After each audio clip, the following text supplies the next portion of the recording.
Welcome back to David at Go To Hobbies. Right, I'm watching a YouTube video, and it's what gentleman called Peter Cardwell, um, and he's interviewing Ralph Schulhammer. So I forgot the name wrong, Ralph. And I'm only going to play a little clip for news point of view, but what I want to say is what he says about Keir Starmer. Just have a listen to this. I'll turn it up a bit so it's a bit louder so you can hear it. Right, here we go. Funny because last year in Dubai, about 85,000 people participated. This year in Baku, it was only half of it. So many of the most important politicians didn't go there, but apparently the British tripled or quadrupled their delegation to send there. So it must have been, like 2 or 3 people from any other country on the planet, and 50% of the attendance was Keir Starmer and his entourage.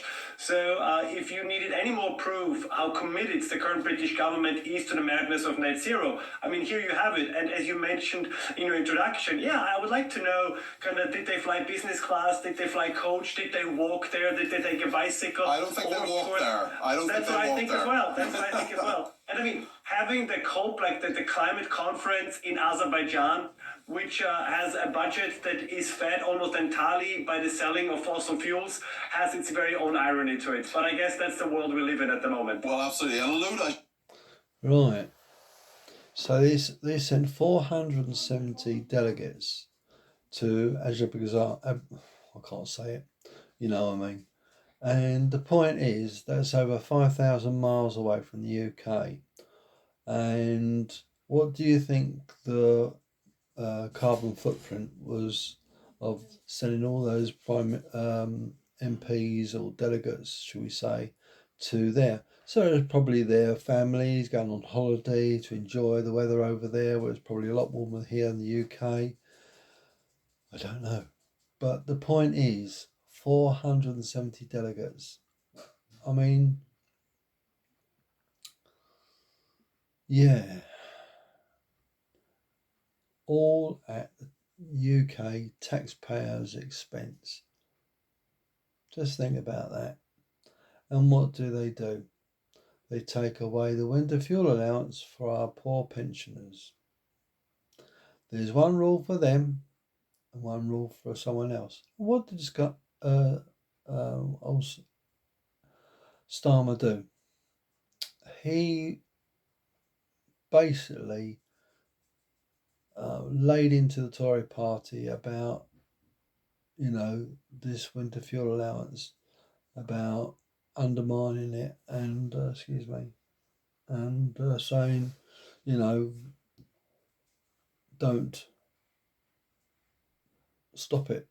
And what does Labour do? They stop it. This is what you call being two-faced and basically hypocrites. So that's what I think about the British government. You can't trust Labour, you certainly can't trust a Conservative. But listen what else Ralph says. So bear with me while I play a little bit more. As you say, a load of global leaders didn't even bother turning up. Joe Biden wasn't there. Xi Jinping wasn't there from China. The British delegation, the Mail on Sunday is reporting, bigger than the US, bigger than any other European country, well, many of them, including France, Germany and Italy, according to declared official figures. Now, Keir Starmer, in fairness to him, has said he wants the UK to have a global leadership role in fighting climate change. He is... Yes, we want to be global leaders. But what they don't tell you is we've got foreign nations investing in the UK energy system. So, a little thing, if you don't know this, the British government set the prices of what the energy generators can charge. So the government is directly in charge of the energy prices. So if the energy prices are set lower, then the companies can charge up to that rate. It's because the government have increased the charge rate. We are all paying a higher rate of gas and electricity bills. So it's the government's fault we are paying high energy prices, and we're the highest energy price in the world, and that is due to our British government screwing us over yet again. So carry on with this interview for news and to find out the facts. I could say it all myself, but people that has done it. So it's information. It's about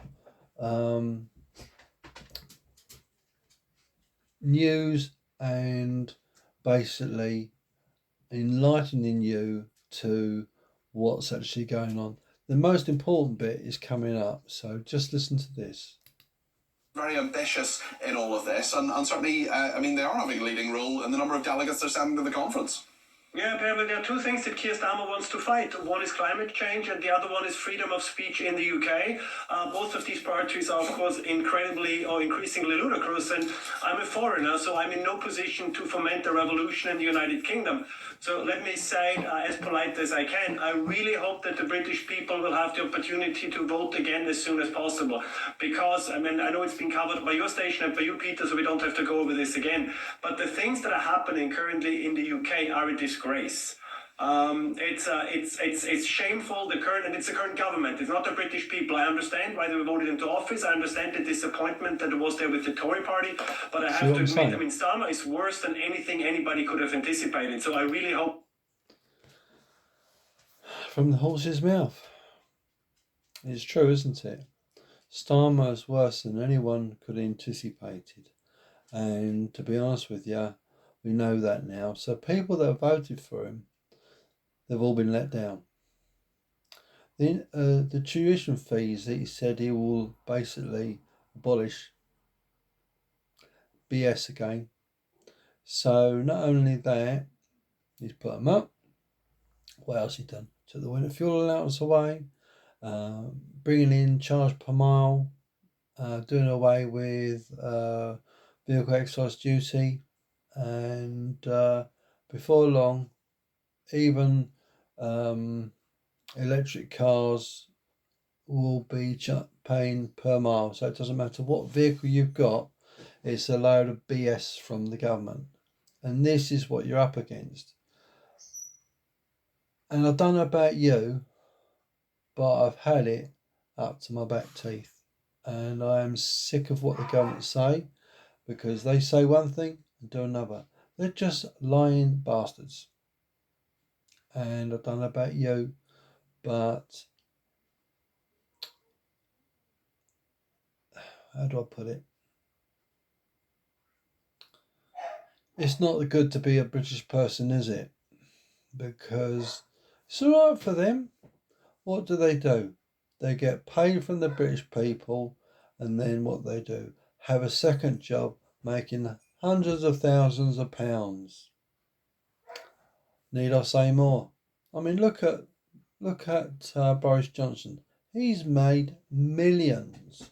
Richie Sunak, millions. And you just wonder why Sir Keir Starmer, he's done this tactically to not upset the apple cart, to go with the flow, but he wants to tax us more heavily. It's all about control and to demoralise the population. And look at immigration. It's gone up year after year after year, and he's soft on the immigration. They're not interested. It's cheap labour.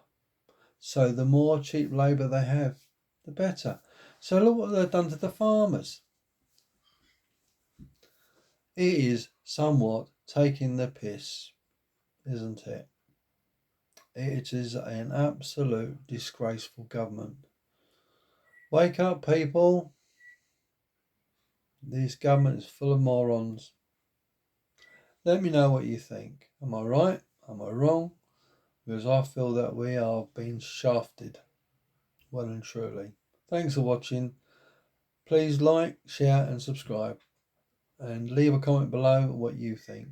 Thanks everyone. Take care. See you soon.